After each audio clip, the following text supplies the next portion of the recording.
I am Davida Parker, selling SoCal Real Estate. Welcome to my channel.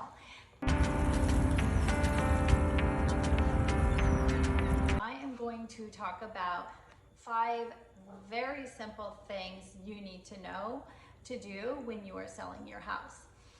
And these are very simple things. I'm not going to be talking about like remodeling your kitchen and your bathroom, or like putting in new grass or painting the whole house.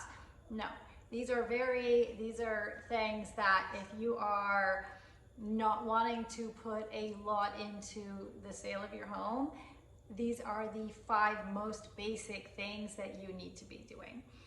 The first one is smells. Because if you can smell it, you can't sell it. That is something that you hear a lot. So we all get used to our own smells in our house, our animals, our children, our cooking. And so you want someone to come in and not smell any of those things. So am I saying put a Glade Hawaiian Breeze plug-in every single outlet? No, because then sometimes buyers will ask, oh, what are they trying to hide? Like they have scents everywhere. So use in moderation. You can use plug-ins, you can do the essential oils. A lot of people have those oil diffusers. You can also open the windows. That's really important. Open the windows, let the fresh air in, and have someone else come over that doesn't live in your house. So your agent should be very honest with you about it. A family member, a friend, someone you know that's going to be very honest about what they smell when they come in your house. In fact, we have animals in our house, and when my friend comes over, I will ask her, does it smell like dog in here? Because I don't want that smell in my house, even though I'm not selling it. Okay, the second item is going to be depersonalizing it.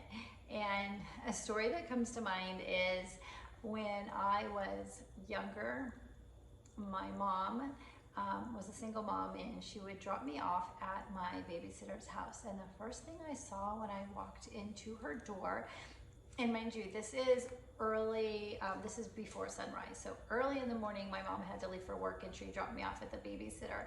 And the babysitter would just like lay me in her living room with a little blanket and pillow. And the first thing I saw when I was laying there in the dark was a Kiss album. And maybe a lot of people watching this video don't even know who Kiss is, so Google it, but it terrified me. So it absolutely terrified me. So if I walked into a house and the first thing I saw was that poster, that bad memory would come back to me. So you do not want to have anything. You might love your sports team. Somebody coming to buy the house might not love your sports team.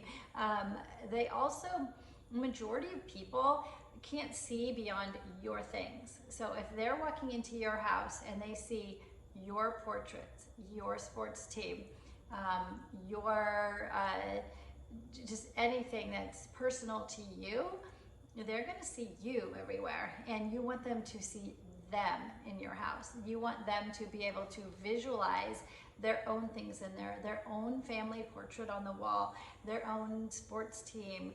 You want them to visualize themselves in there and not just be looking at all of your things. That brings me to another item, just kind of a side item. You want to put away anything that's valuable to you. So it's really good just to minimize your belongings in the house and keep it very, very simple. Like when you walk into a hotel room, it's very simple, just the bare necessities that you need for living while you're selling your house. The third item is hire a professional to sell your house.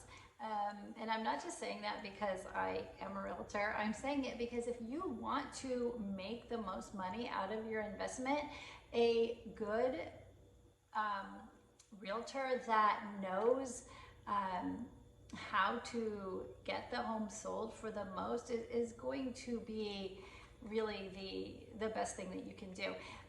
You want to hire someone that you trust. So not just because they say they're the #1 agent and they pull up and they have the fancy suit and the fancy car and they are saying all the right things. Like if you're getting a bad vibe from this person, like maybe you can't trust them, you need to listen to that, because you need to trust this person. You need to trust them with your personal investment and really your money. So you want someone that you know is going to be looking out for you, for your best interest, without a doubt.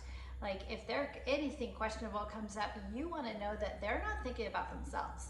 They're not thinking about, if they're going to get paid. They're thinking about you as the seller, what is going to be the best thing for you. And of course, you're always making the decisions.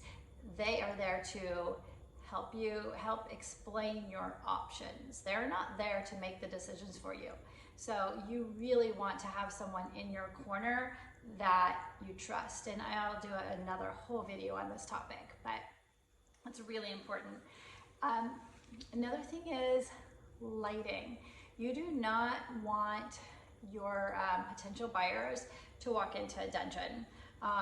It may be summer. You might be hiding the sun and have things all over your windows to keep it cool in the house. I see that a lot, but you don't want to have that. You want to have it light, airy, and bright. So of course, if you have a window that's facing something that's not desirable to look at, maybe you want to, if you have the slat blinds, you want to turn them up so they're not looking directly at whatever that is, the neighbor's house or your trash cans. But for the most part, you want as much light in the home as possible and for it to look really bright and shiny. And the 5th item is make it available, which sounds so simple, right? But there are a lot of people that put their home on the market and then it's just not available. You need to make sure that people can come in and see this house. The more people that can come in and see your home, the more opportunities you have to have a buyer that's going to be a great fit. So you want to make the most out of your investment. This is something that you put your hard-earned money into, and you don't want to take any chances. So yes, it's a pain. It's a pain to gather up the family. It's a pain to keep the house clean. It is a pain to